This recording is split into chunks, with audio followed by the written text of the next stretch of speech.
Maestro Julián, ¿en qué momento, cómo se encuentra el teatro latinoamericano en este momento? Bueno, la verdad es que poder hablar de todo el teatro latinoamericano es como difícil porque habría que estar como en muchos países para poder hablar con propiedad. Pero yo creo que en algunos lugares digamos, está perdiendo fuerza y en otros está tomando mucha fuerza. Tú eres venezolano, ¿cómo está el teatro en Venezuela o no vives en Venezuela? No, yo me fui hace como 3 años y vivo en Guayaquil. En Guayaquil hay un boom del teatro. Había poco, o sí, digamos que poco para el tamaño de la ciudad. Y ahora se están abriendo nuevas salas, nuevos espacios. Casi que todos los años hay nuevos espacios con distintas tendencias, formas, etc. Y yo diría que de todas las artes, el teatro es la que más tiene un boom en la ciudad. ¿A qué se deberá que el teatro va en creciendo?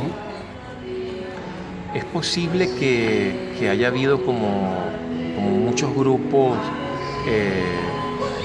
pendientes de poder tener espacios para expresarse, y también, eso es muy, muy curioso, muy interesante, muy raro, el microteatro.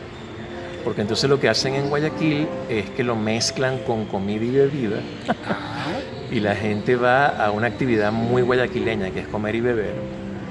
Y el teatro aparece como una cosa más que puedes hacer ahí. Como en un café.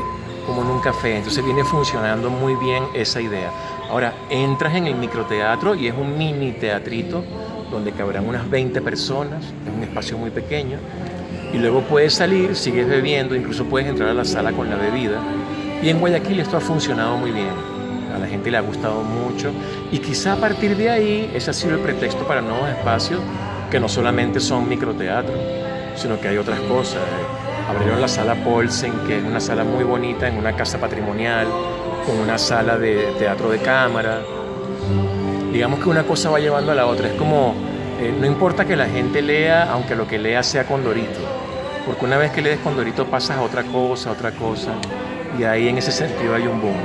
¿Tú conoces el teatro mexicano y qué opinión tendrías de él? Conozco pocas cosas del teatro mexicano y tengo la impresión de que vivió mejores tiempos, de que ahora ha perdido ciertos elementos de creatividad, me parece a mí, con el debido respeto, y quizás se quedó como en un momento de gloria y ahora le falta reinventarse un poco, sobre todo porque es un teatro de muchísima tradición y de muchísimas influencias culturales y de muchos espacios de donde alimentarse. Recordemos que es un país no solamente con mega biodiversidad en términos pluricultural, claro, además. Exacto, en términos biológicos, sino también pluricultural, y en ese sentido también es mega.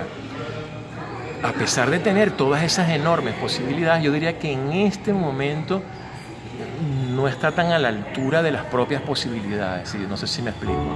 Es decir, uno podría esperar mucho más con tanta riqueza y habiendo logrado tantas cosas en el pasado, ¿no? Es como si ahora algo ocurrió, una especie de pequeña crisis, no lo sé. ¿Será la comercialización del burdo? Puede tener mucho que ver con eso, puede tener mucho que ver incluso curiosamente con el exceso de oferta, que quizá no ha cuidado la calidad y entonces hay mucha oferta y el público también va como aprendiendo a no malgastar su tiempo y su dinero, ¿no?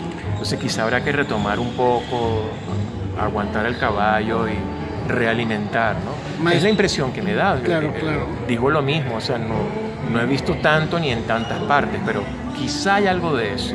El mundo y Latinoamérica y México en particular vive momentos de crisis social, política, económica. ¿Esto de qué manera puede o influye en el teatro? Te voy a hablar del caso venezolano. Una de las cosas que empezaron a ocurrir lamentablemente con la llamada revolución es la extinción de espacios, y sobre todo esos espacios empezaron a ser solo del partido, como pasó en la Unión Soviética en su momento. Si no eras del partido no podías estar ahí. Entonces eso empezó a ocurrir. O eres afín a nosotros o no lo eres y te dejamos por fuera. Y el resultado es el mismo de la Unión Soviética. Las artes quedan coartadas y se vuelven panfletarias, pueriles, con unos mensajes predecibles, etc.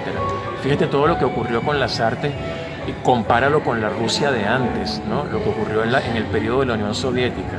Tal vez las orquestas, pero dentro de lo más o menos clásico, dentro de lo más o menos predecible, y tal vez el ballet sin muchos inventos, ¿no? No hubo un gran desarrollo en ese sentido. Científicamente sí, militarmente también, pero en todos los periodos humanos donde las libertades se coartan, también se deprimen las artes. Lo que uno llama Grecia en realidad es un periodo de oro de Atenas que se extingue justamente con la destrucción de la democracia, mal que bien esa democracia, ¿no? Y se empieza a acabar justamente el desarrollo de las artes.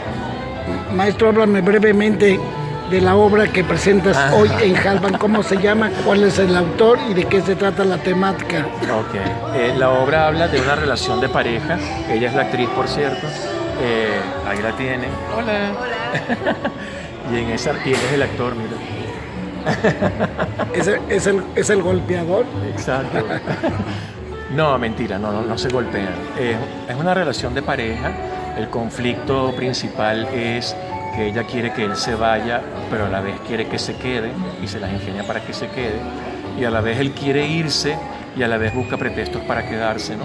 Cualquier parecido con la vida real no es mera coincidencia. Y en el interín aparece lo político, ¿no? El problema de los desaparecidos en algunos países latinoamericanos, que en el caso mexicano quizá podría llamarse, hasta me he sentido tentado como a cambiar en ese sentido el texto. En vez de decir desaparecidos o terrorismo de Estado, podrías hablar de los perseguidos. Es decir, piensa... Hay similitudes. Claro, piensa que en el caso venezolano no es que mueren, sino que terminan presos los de la oposición o algunos periodistas que se atrevan a hablar mucho. En el caso mexicano, según Reporteros Sin Frontera, es el país más peligroso para ejercer tu profesión en todo Occidente. En todo Occidente, ¿Sí? O los políticos asesinados constantemente, o insisto en el caso venezolano donde cierran medios, de pronto ya no hay papel, como hacía el PRI aquí, ya no hay papel, ¿no? También eso se inserta en el interín, cómo lo político es parte de la relación de pareja, de las relaciones afectivas, y cómo puedes terminar en un círculo si no te atreves como a vivir de otra forma, a hacer algo distinto, etc.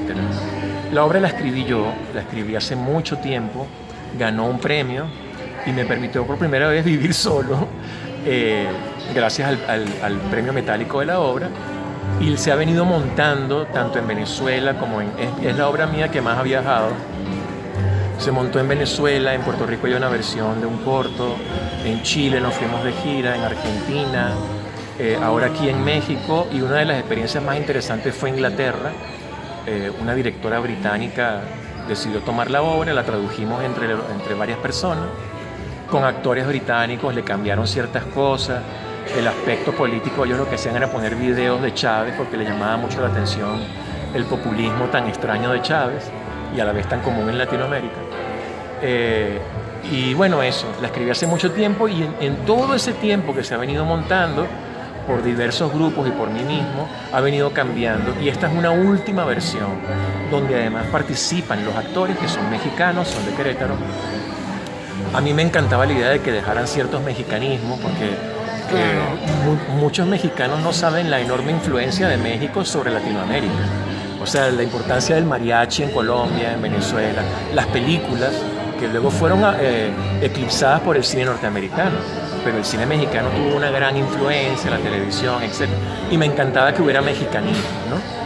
Ellos agregaron otras cosas, yo eliminé algunas cosas a partir del trabajo de ellos, y esta es la última versión después de como 25 años. Maestro, ¿dónde estudiaste? ¿Cuál es tu currícula, así breve? Brevemente, yo soy licenciado en filosofía, hice una maestría en filosofía de la mente, hice una maestría entre filosofía y arte, y mi doctorado mezcla la filosofía con los personajes de ficción. Uno de los actores también es doctor y los dos somos profesores en la Universidad de las Artes en Guayaquil.